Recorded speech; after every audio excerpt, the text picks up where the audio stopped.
folks, it's your girl, Lexi Mahari, and I am back with another episode of Buzzworthy Chit Chat, where I like to share my opinion on the latest pop culture news, current events, give a few reality television and scripted reviews, and so much more. Before we dive in, please take a moment to hit that like button, subscribe to the channel, and hit the notification bell so that you can be notified each time I upload a brand new video.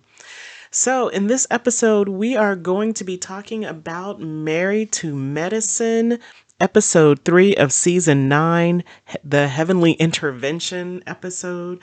Let me just say, I love Married to Medicine. I love these ladies. It's nice to see professional Black women presented in a mostly positive light.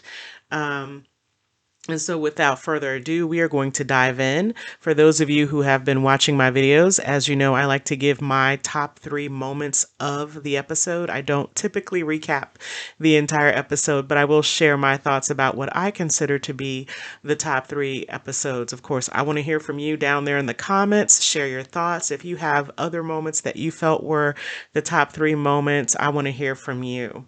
So, I want to start with the number 3 moment, which would be Eugene giving us a sense of the fact that he's just probably feeling a bit burnt out for a variety of reasons that I think we can dissect. You know, if you've been watching this show for the last few years, you know that he and Toya have had some significant monetary issues over the years. You know, there have been some challenges with them having tax issues and having to pay back taxes.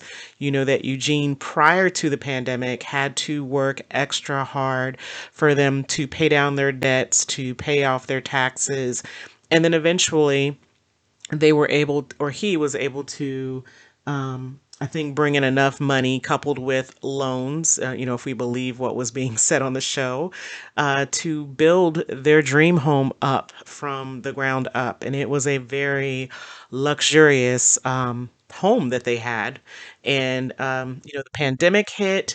And then, unfortunately, you know, Eugene, as an emergency room physician, you know, had to work extremely hard to save lives. And so, you know, last season, we saw that Eugene really, you know, hit a wall. I think he, you know, he did all he could, but of course, like most healthcare workers, you know, he was afraid of, you know, catching it himself and dying or bringing it home to his family and, you know, one of them getting sick.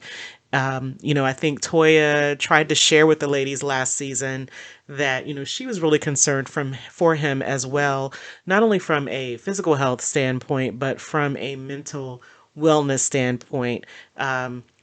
You know, I didn't get to share my thoughts last season. So what I will say about that is I think it's unfortunate that I feel like the physicians, the professionals on the show kind of downplayed her feelings, you know, because they felt they were on the front line. And so her feelings seem to get minimized compared to what they had to deal with.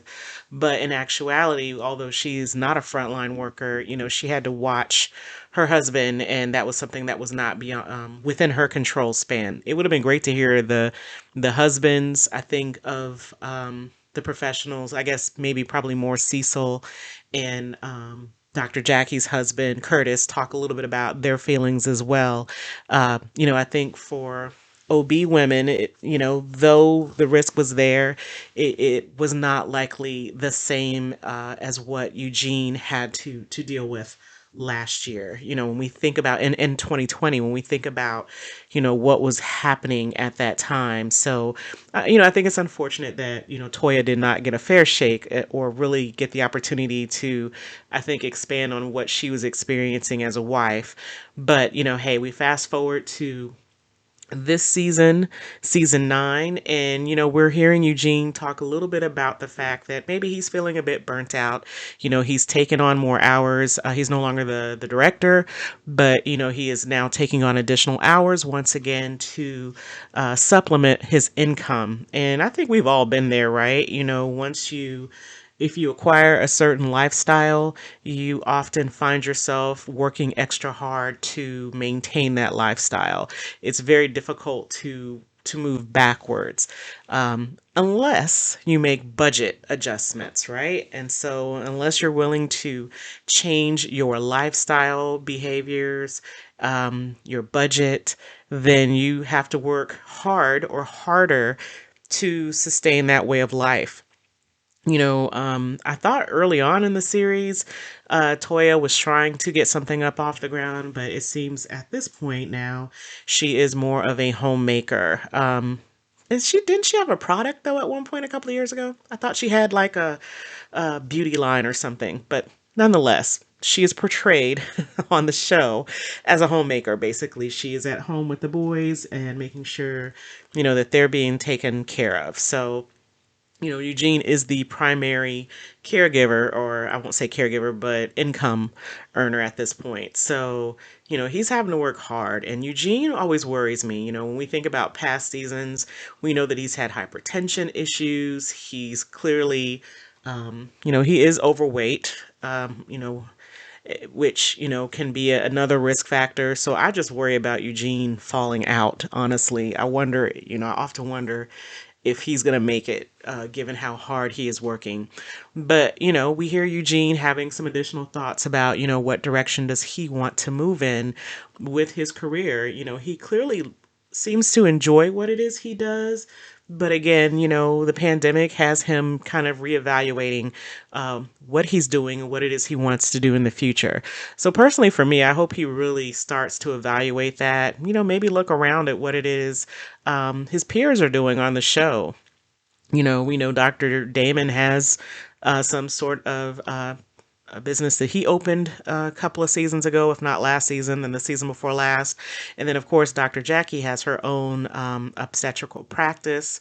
I think Simone might as well. I could be wrong about that, but I thought, in prior seasons, it seemed as though she too may have been a part of a group or had her own practice. So, maybe that's something Eugene can take a look at. What's a different frontier of healthcare that he might want to embark on that still pays well, but maybe will be a bit less demanding on him in the future. So that's my top three moment of the night. One of the top three moments is him identifying that he's got to make a change.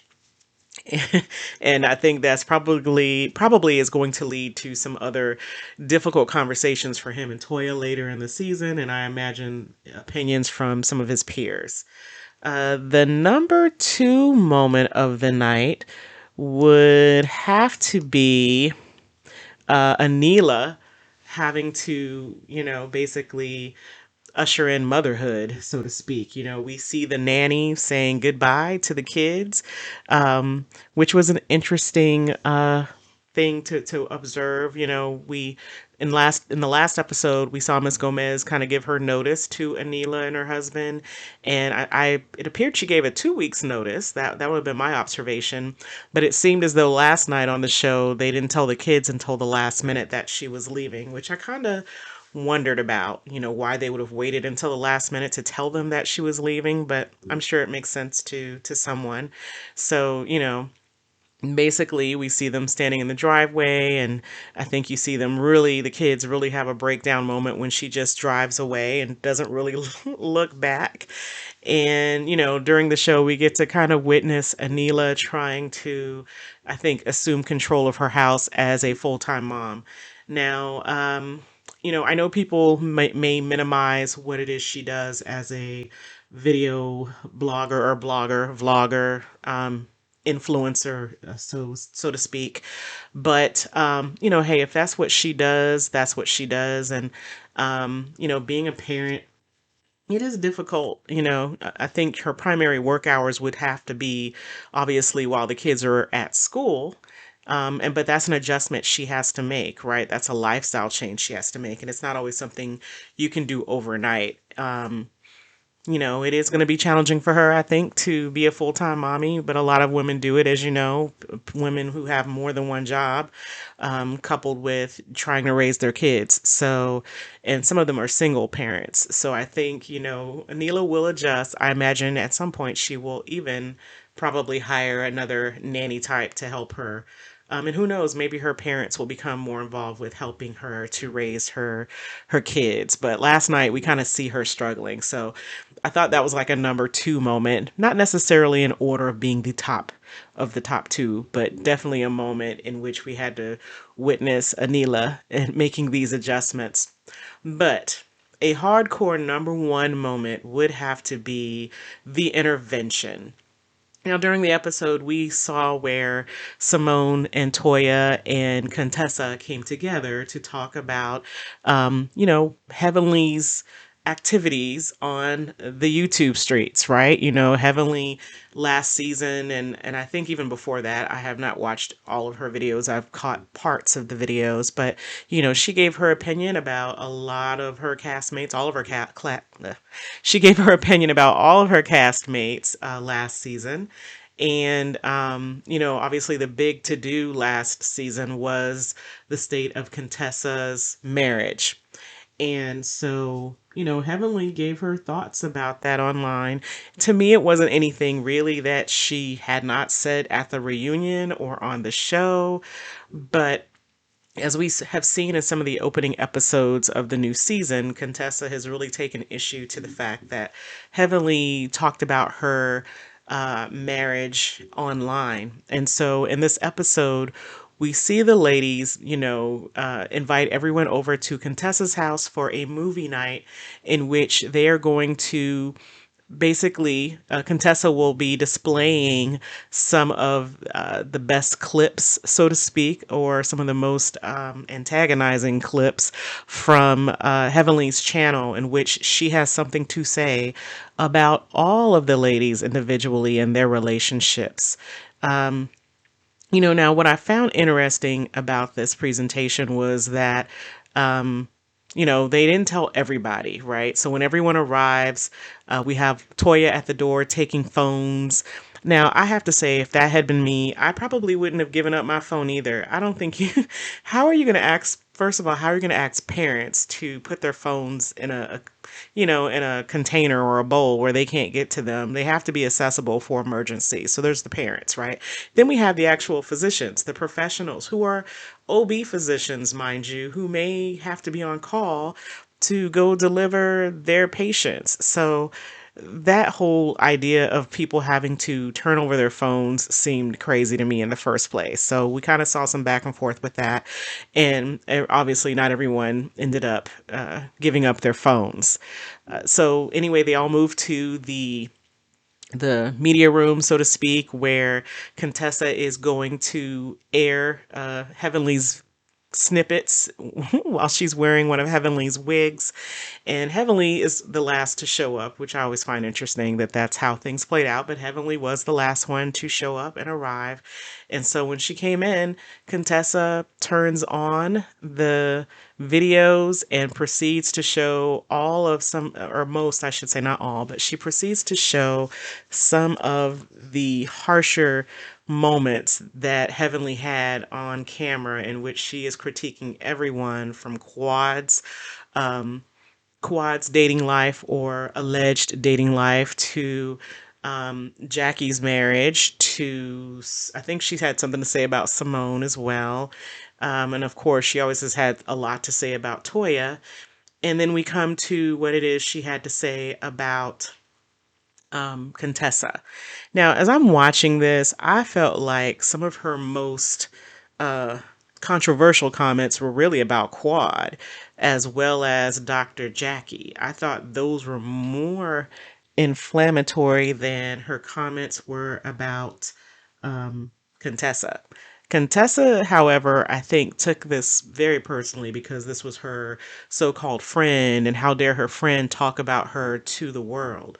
But when you go back and you watch the clips that she played, she actually got the lighter end of it. She didn't get the hard end of Heavenly's comments by any stretch. It was the other cast members. Now, probably what was most insulting is that Heavenly was cackling like a little witch with each clip that came up on the screen, and that in and of itself, I'm sure did not set well with everyone. But the ladies kind of hung back and allowed Contessa and Heavenly to have their argument out there in the hallway as they proceeded to argue back and forth about what was being said.